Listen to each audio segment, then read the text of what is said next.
You're cowards. Betrayals for supporting Southern presidential candidate. Northern Groups lambast Regions APC's governors. Welcome to the news and thank you for tuning in to listen. CNG described the action of the Northern governors as treachery and abuse of privilege. The coalition of Northern Group CNG has expressed displeasure with the Northern governors in the All Progressive Congress APC for their last-minute concession of the right of Northerners to seek party's presidential ticket, describing it as treacherous. On Saturday, the APC Northern Governors Forum, in a statement, urged President Muhammadu Buhari to pick a Southern aspirant as his successor. The governors who signed the statement include Bello Masari, Kastina, Nassar El-Rufai, Kaduna, Atiku Bagudu, Kebbi, Simon Lalong, Plateau, Abdullahi Ganduje, Kano, Bello Matawale Zamfara, Inuwa Yaya Gombe, Babagana Zulum, Borno, Sani Bello Niger, and Abdullahi Suli Nasarawa. The statement by the government had partly read, we therefore wish to strongly recommend to President Muhammadu Buhari that a search for a successor as the APC presidential candidate can be limited to our compatriots from the southern states. We appeal to all aspirants from a northern state to withdraw in the national interest and allow only the aspirant from the south to proceed to the primaries. However, reacting in the statement on Sunday, the CNG described the action of the northern governors as treachery and abuse of privilege. For the all-progressive governors from the north to take such a weighty decision at the expense of the collective interest and future of the north amounts to arbitrary treachery and blatant abuse of privilege, the CNG said in a statement by its spokesperson, Abdulaziz Sulaiman. The group further said the decision was also clearly a brazen breach of a standard democratic practice by the selfish northern governors who see power as an end to itself. The move aimed mainly at serving the vice presidential ambition of the state governors without minding its unforeseen consequences of the future of the larger population of the north is not only undemocratic, but a betrayal of the region's past leaders who toiled and paid with their life to ensure a strong, prosperous region. It also points to a cowardly cave-in by those who pose as northern leaders today to the threats, intimidation, and blackmail of the southern political elites. This act of treachery and betrayal shall certainly not go unnoticed, and in the fullness of time, the government will be called to account for the consequences of their selfish compromise by these and coming generations of northerners, Solomon added. Sometimes these people, when they talk, you start asking yourself, what part of the country, what part of the world did these people come from? You know, sometimes I've questioned myself, like, how? Let me say the question God, but before I go there, I guess some people will be saying, supposed to put together for one place. How can you see that the nation is going up in flames?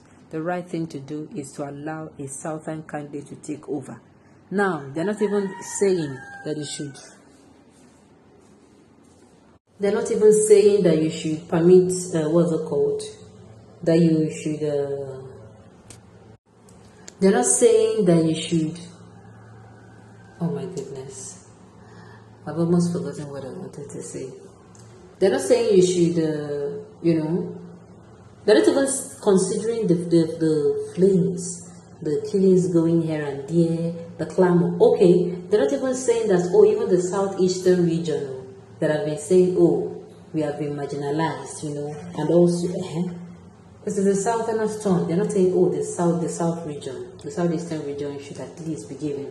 They're saying, okay, just south, any geopolitical zone in the south, and yet these people are coming to kill themselves over this. Where's the equity? Where's the fairness? I don't understand how people can live with such things, and yet they will come out and they will start saying one Nigeria. I don't understand. These people, see, there is no northerner that thinks this and still coming out to say one Nigeria. That person is only being very hypocritical.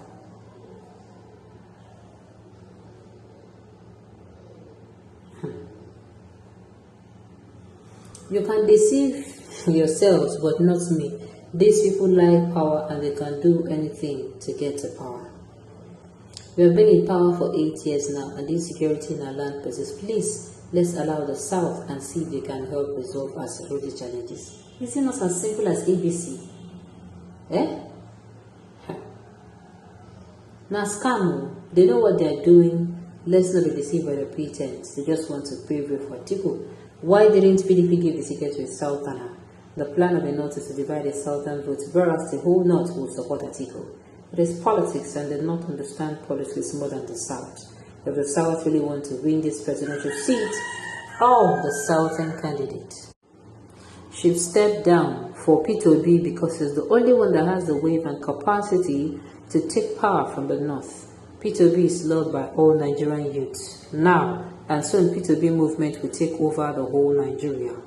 And the North know this, so they will do anything possible to sabotage this movement because they know if P2B wins, all the looting and corruption will stop. Well, like I said in other news that look, don't be deceived. These people can come out and tell you we support the Southern candidates, and at the end of the day, they're supporting the Southern candidate just on their lips. Their actions and whatever that is needed to support whatever that is needed to support the Southern candidates, they will not do, but they will only come out and tell you that they're supporting. So yes, it could be a plot. And of course, it is time for Southerners. I don't know why Southerners have not learned. Look, the Northerners, people think the Northerners are not wise. They think they're backward. But when it comes to politics, I tell you, those people, when it comes to politics now, retaining power, nobody said they use the power to do better thing. Just retaining power for retaining power's sake. I don't know what joy it gives that my brother will be on the seat and things will not be fine, and I'm going to be happy that my brother is there. If to me, it's going to be a thing of shame. Yeah, to me. But the Northerners do not think it's like that. We are really one. We are scared of secession, scared of revolution, scared of restructuring, scared of another region being in power, center for illiteracy, banditry, begging, extremism and violence. How did I find myself in such a disjointed nation? They not need nothing to nothing candidate to be self-assured that the victory of 2003 must surely be on their favor. That's the main reason she killed the zoning process, which she has gratefully enjoyed with the Southwest and the South-South, excluding Southeastern Nigeria rejected zone. Whatever the case may be, we should ensure that we only come out with our PVCs to vote for the most competent person, and the spirit of justice, fairness, and the spirit of fairness, justice. That is the right thing to do. Okay, on this note, we have come to the end of the news. We say thank you for tuning in to listen. Until I come here next time, enjoy the rest of your day.